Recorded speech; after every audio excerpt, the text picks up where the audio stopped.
And now yesterday, the Senate campaign of Roy Moore was rocked with allegations that he had molested at least one underage teenager, as well as having what they call improper relations with at least 3 others.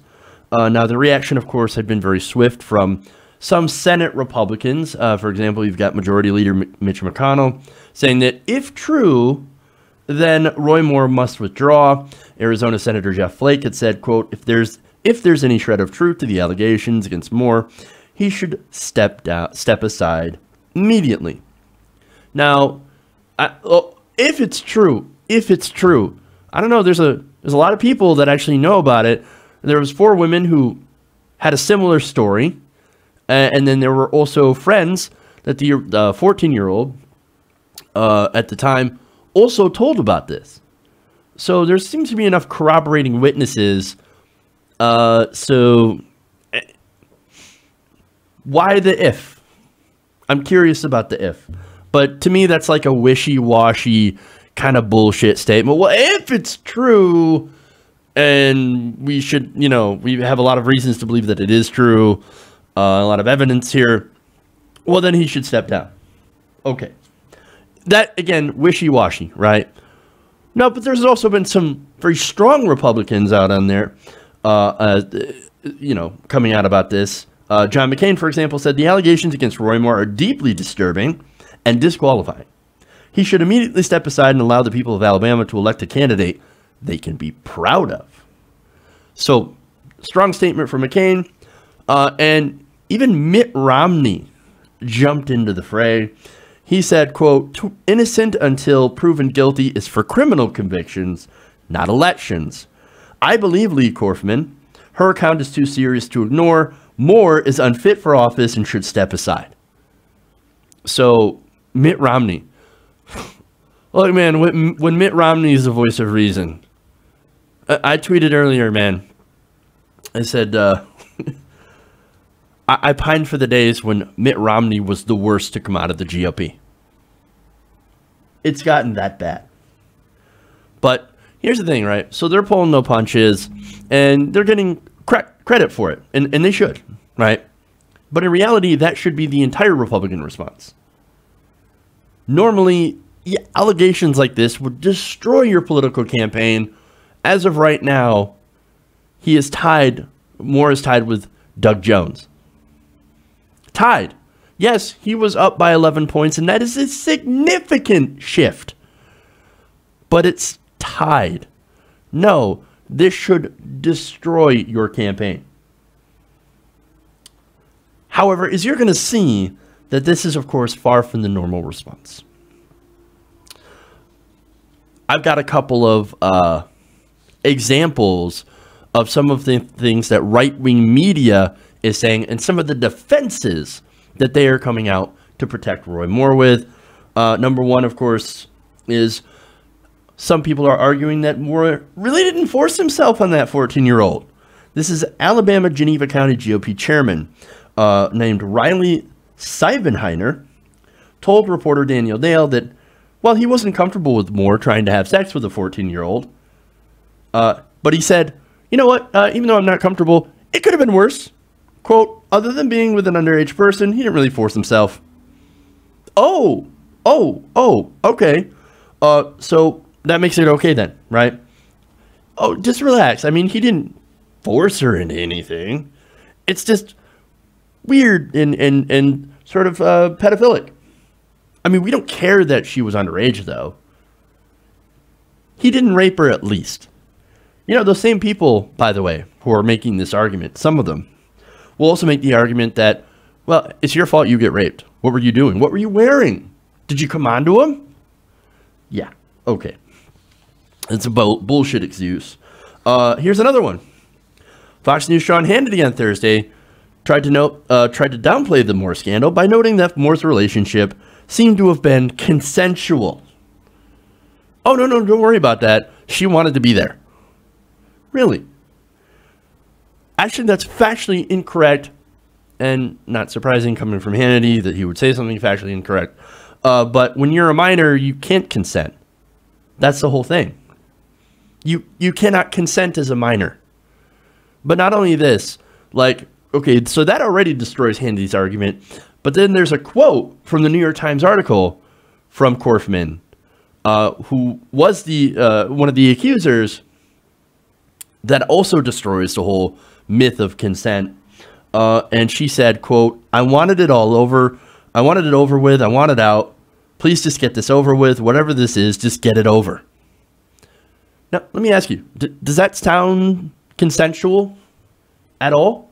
Even if 14-year-olds were allowed to give consent, which they are not under the law, how could you look at any of these allegations and be like, no, see, he gave consent. He wanted it. She wanted it. She wanted it. Now, of course, later on, Hannity had to walk this back when Jake Tapper decided to call him out on it. But seriously, that's the argument you're going with? There's more. Alabama State Auditor Jim Ziegler defended Moore by noting that the Virgin Mary was still a teenager when she married Joseph. Now we're bringing the Bible into this. Amazing, amazing.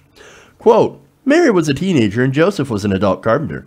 They became parents of Jesus. Jesus. There's just nothing immoral or illegal here. Maybe just a bit unusual. Again, molesting a minor is illegal. That is a crime. And yes, it is also deeply immoral, especially when you're the one who sits there and teaches and preaches about gay people molesting children in the bathroom and how you have to ban transgender people from said bathrooms. Just saying. And not only that, right? Here's the thing. The whole story, by the way, and apparently this guy doesn't know the Bible, strangely enough. Mary, it was an immaculate conception, supposedly, which means that Joseph didn't have to touch her at all. Just saying, just saying. But all that aside, as I said, it is illegal and it is immoral, right? And here's the thing, right? Alabama is still likely to put him in the Senate. That's amazing. All right, there's more. Another excuse. Now, in addition to the 14-year-old, Moore has also been accused of pursuing sexual relations with a 16-year-old and an 18-year-old.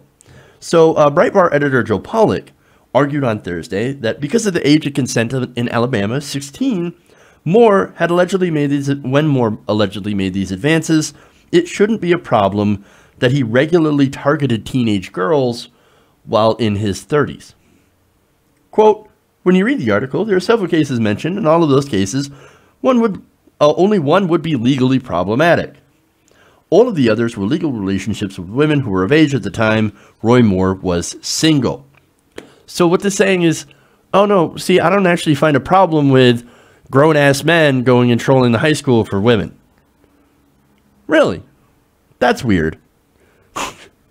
I mean, one of them was a Santa's helper. The other he met at a high school.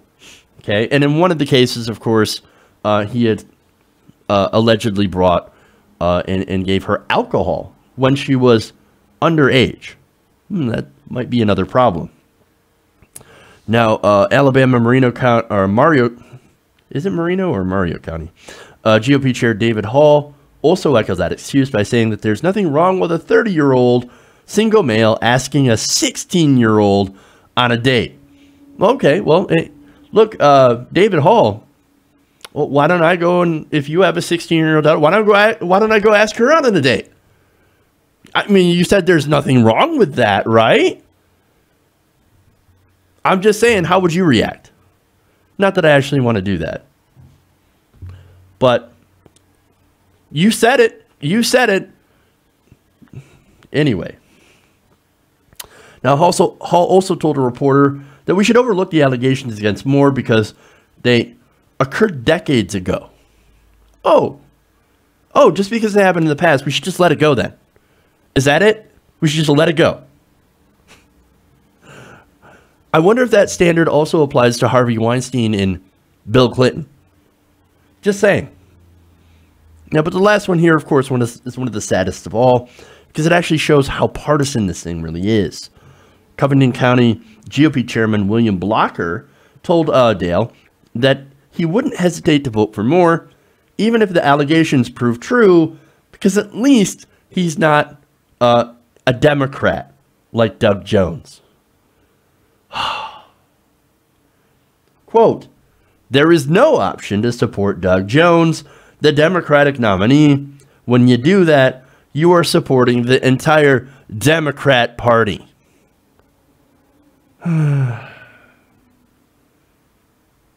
This guy would rather vote for an alleged pedophile than a Democrat. Now think about that. They're saying that a Democrat is worse than an alleged pedophile. Is that not insane? Oh, speaking of insane, you know, there's a sizable chunk of people on the right that believed in Pizzagate. I mean, for example, one of the guys who pushed Pizzagate, Jack Posobiec, also reportedly just doxed Lee Korfman. Why? Oh, to discredit her, right? And just to be a complete dick. Holy hell, man. But look, they believe, like I said, in Pizzagate, and if you guys remember what that was or don't remember, basically it was an allegation without any evidence that there was a pizza shop that had a basement full of, children that were being molested and exploited and all that stuff, and that somehow Hillary Clinton was involved. Weird. Well, okay, so if you believe that, where are all the Pizzagate warriors who want to protect the children at? You want to protect the kids? Well, this person was 14 years old when she was allegedly molested by Roy Moore. Where are you? Where are you? I don't see you guys. See, this is the difference between the left and the right. Nobody out here in the left is actually defending Weinstein, Louis C.K., Kevin Spacey, or any of or anybody. Because to us, it doesn't matter. Like, oh, you do something, you have all these people that come out against you, and guess what? We're not going to be on your side because it's wrong. It is wrong to do these things. But you have people on the right that are like, no. Our guy, fine, we defend them. Okay? Here come the excuses from the right wing. And the people who are coming up with excuses for Roy Moore, I can think of one word for them. Deplorable. Hey everybody, thanks for watching this video. If you want to see more like this, please hit the subscribe button below. And if you want to support truly independent progressive media, please consider becoming a patron at patreon.com/TYTNation.